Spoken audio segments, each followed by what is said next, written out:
My name is Shahaj from Sri Venkateshwara College of Engineering from first sem, and today I will be explaining the topic related to physics. The topic is Principle of Quantum Information and Quantum Computing. Introduction to Quantum Computing. The quantum computing is a unique technology because it isn't built on bits that are binary in nature, meaning that they are either 0 or 1. Instead, the technology is based on qubits. These are two-state quantum mechanical systems that can be part 0 and part 1 at the same time. The quantum property of superposition when combined with entanglement allows n qubits to act as a group rather than exist in isolation, and therefore achieve exponentially higher information density 2 per n than the information density of a classical computer n. Difference between classical and quantum computing. Quantum computing versus classical computing. In quantum computing calculates with qubits which can be represented as 0 and 1 at the same time. Classical computing calculates with transistors which can represent either 0 or 1. In quantum computing, power increases exponentially in proportion to the number of qubits. In classical computing, power increases as 1:1 relationship with the number of transistors. Quantum computers have high error rates and need to be kept ultra cold. Classical computers have low error rates and can operate at room temperature. In quantum computing, well suited for tasks like optimization problems, data analysis, and stimulation, whereas in classical computing, most everyday processing is best handled by classical computers. Merits and demerits of quantum computing. Merits are nothing but faster process data in much faster speed and parallel processing, ability to solve scientific and commercial problems, gives more accurate results, less power is required, it increases data security. Whereas demerits are nothing but it requires a noise free and cool environment, produce lots of heat, they need new algorithm to reach its potential, hard to build, they are expensive, difficult to control the quantum particles. Advantages of classical computing. Efficient for problems that can be solved using classical algorithms and do not require exponential time. Suitable for small to medium scale optimization and stimulations. Limited performance for problems that require massive parallelism or solving complex mathematical equations. Disadvantages of classical computing.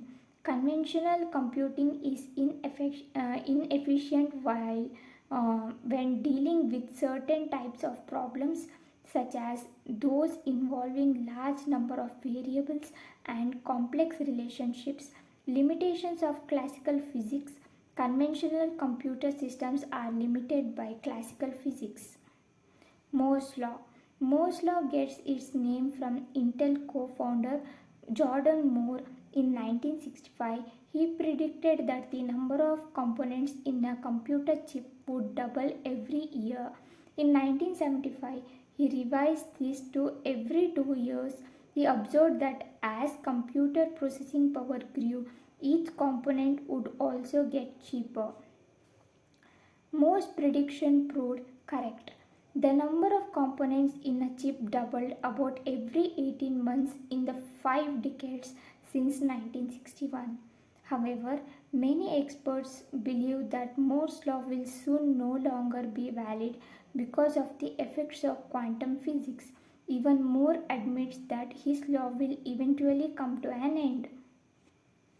Concept of qubit and its properties. A qubit is the basic unit of information in quantum computing and counterpart to the bit in classical computing. A qubit plays a similar role as a bit in terms of storing information, but it behaves much differently because of the quantum properties on which it's based. Just like classical bits, a quantum bit must have two distinct states, one representing 0 and one representing as 1. Unlike a classical bit, a quantum bit can also exist in superposition states, be subjected to incompatible measurements, and even be entangled with other quantum bits. Representation of qubits by Bloch sphere. Quantum mechanics is mathematically formulated in Hilbert space or projective Hilbert space. The pure states of a quantum system corresponds to the one-dimensional subspaces of the corresponding Hilbert space. For a two-dimensional Hilbert space, the space of all such states is the complex projective line. This is the Bloch sphere, which can be mapped to the Riemann sphere. The Bloch sphere is a unit to sphere with antipodal points corresponding to a pair of mutually orthogonal state vectors.